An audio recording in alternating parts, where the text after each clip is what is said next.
अल्लाह के फजल से पाकिस्तान एक अपने ट्रेडिशनल स्टैंड पे रोजे अव्वल से खड़ा है, मजबूती से खड़ा है कि हमने इजराइल की स्टेट को ना रिकग्नाइज किया, ना उसके साथ ताल्लुकात बनाए। पिछले चंद सालों में कोई ना कोई वहां पे पाकिस्तानी निजात या पाकिस्तानी ओरिजिन के, और वो मीडिया ने उसको कवर किया।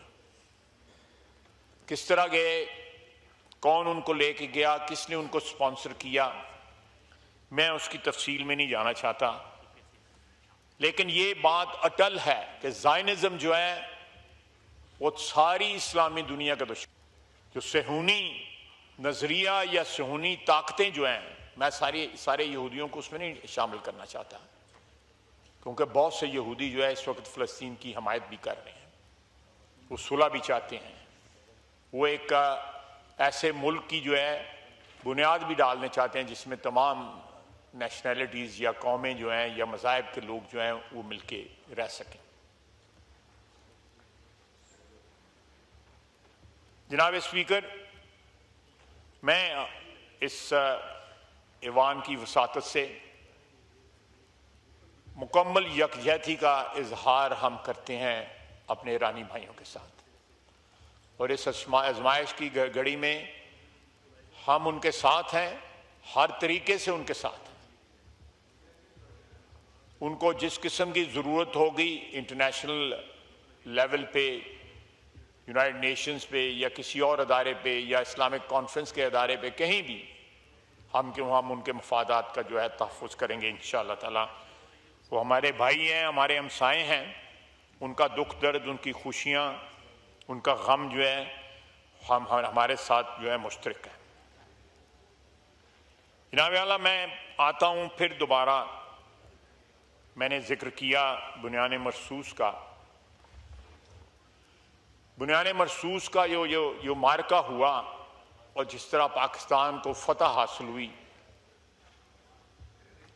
उससे बहुत सारे, एक तो बैरूनी महाज पे हमें फ़वाइद हासिल हुए, कौम का इज्जत और वक़ार जो है वो बुलंद हुआ, और एक कंपैरिजन लोगों को मिला, पाकिस्तानी कौम को मिला कि आज से चंद साल कबल जब अभिनंदन आया था तो कमेटी रूम नंबर 2 में एक मीटिंग हुई थी, और 1.5 घंटा हम वहां पे बैठे रहे कि वज़ीर आज़म साहब आए उस वक्त के और कोई फैसला हो। लेकिन उस वक्त आर्मी चीफ जनरल बाजवा और उनके दरमियान मशवरे अलहदगी में होते रहे इसी बिल्डिंग के अंदर, इसी इमारत में। लेकिन उन्होंने जहां सारी की सारी पार्लियामेंट रिप्रेजेंटेड थी, असद कैसर साहब भी वहां पे मौजूद थे, उन्होंने उसमें शिरकत से, लेकिन फैसला जो है जो कुछ हुआ वो आपके सामने है। हमने अभिनंदन को वापस किया और वो एक सरेंडर था।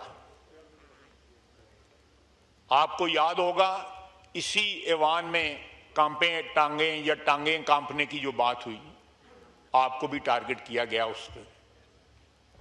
ये सारा तारीख है और हम उस तारीख पे उस वक्त भी शर्मिंदा हुए, आज भी शर्मिंदा है कि आर्मी चीफ और उस वक्त के वजीर आजम ने मिलके कौमी वकार को ठेस पहुंचाई, और जो फतह उस वक्त एयरफोर्स ने हासिल की, एक जहाज जो है पाकिस्तानी स्पेस को जिसने वायलेट किया उसको गिराया और उसके पायलट को हमने गिरफ्तार किया।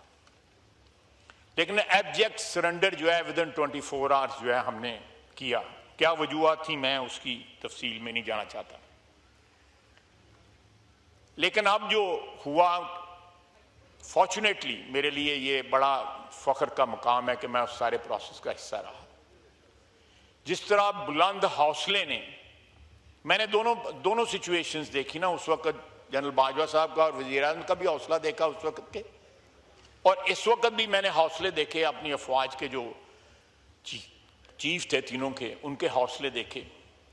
उस रात जो है, आधी रात को ये फैसला हुआ कि हमने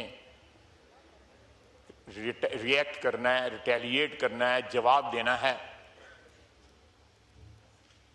फजर के बाद 2-2:30 बजे फिर इंडिया ने हमला किया और फिर उसको जवाब दिया गया जो फैसला कुन था। किसी मरहले पे ये 10, 15, 20 रोज के अंदर जो भी मुद्दत गुजरी, कहीं पे किसी के ज़हन में जो है शायबा भी ना आया कि हमने कौमी वकार के ऊपर जो है वो समझौता करना है। शायबा भी ना आया। बड़े इंस्पायरिंग थे हमारी अफवाज के जो हौसले थे, बड़े इंस्पायरिंग थे। बड़ी मुद्दत के बाद जो है रियासत में जो है एक एतमाद आया, हम लोगों को एतमाद आया, अवाम को एक एतमाद आया कि हमारे मुहाफ़िज़ जो हैं वो दलेर हैं, रेजोल्यूट हैं और उनके हौसले बुलंद हैं और पाकिस्तान के चप्पे चप्पे की हिफाजत करेंगे। और जो हमारी एयरफोर्स ने कमाल दिखाया, जिनके जहाज से वो भी आशश कर उठे, वो भी आके पूछते हैं कि ये जहाज हमने तुम्हें दिए थे, NH की लाया है जी, ये कमाल दिखाया ये उनको भी नहीं पता। ये सारे का सारा जो है इंडिजिनस जो है हमारी टेक्नोलॉजी, हमारे बच्चों ने, हमारे जो साइबर वॉरियर्स ने, वहां पे जो है स्टेडियम की लाइटें चली गई, IPL बंद हो गया, पानी रिलीज हो गया डैम्स में, ग्रिड बंद हो गए। ये सारी बातें जो हैं, ये सारे हमले जो है, जो साइबर अटैक्स ये हमारे बच्चों ने किए, हमारे जवानों ने किए, साइबर वॉरियर्स ने किए।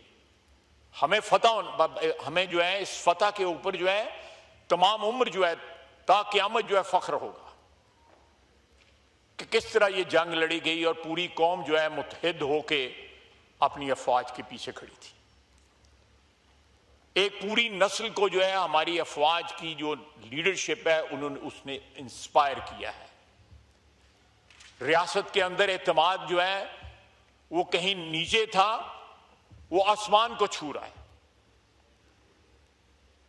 जनाब स्पीकर, बजट के दिन है, फौज की मजबूती और मईशत की मजबूती दोनों हैंड इन हैंड चलते हैं। हमने पिछले 1 साल के अंदर स्क्रैच से, मैं लंबी चौड़ी फिगर्स के चक्कर में चाहता, मैं कोई इतना ना मैं इकोनॉमिस्ट हूं ना कोई बजट का एक्सपर्ट हूं, लेकिन आज से 1 साल कबल जो है, 1 साल से कुछ ज्यादा अरसे में जो अचीव किया है, मैं वजीर खजाना को खराज तहसीन पेश करता हूं।